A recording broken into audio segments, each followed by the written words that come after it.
Good day, sir. I am Markel Capobunsilig, and at this moment, I would like to share what I've learned in the discussion before. My reflection is all about the self by William James. Well, according to William James, that the self has two interconnected components, and that are the I self and the me self. I self is focused or depends on the human conscious agent like thinking, feeling, and actions.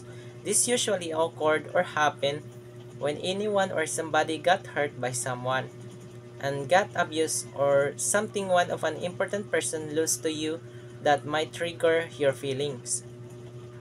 A good example of this is gibulagan kas imong uyab din nahugma ang tanan nimong pangandoy para niya that makes you feel unworthy or lost because nawala naman ang tanan din ang ending mo give up na lang and takes action to move on.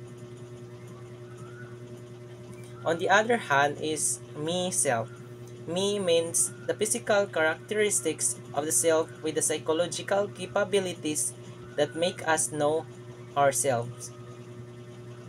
This physical characteristic is in our body that makes people attractive and anybody can view it like kagwapa, kasiksi niya, katisoy kagwapo niya.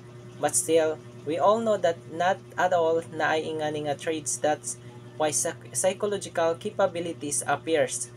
This is what someone see you as beautiful but in yourself you think you are ugly. This feeling is truly on insecurity, lack of confidence nga maoy makita nimo sa imong kaugalingon. Thank you.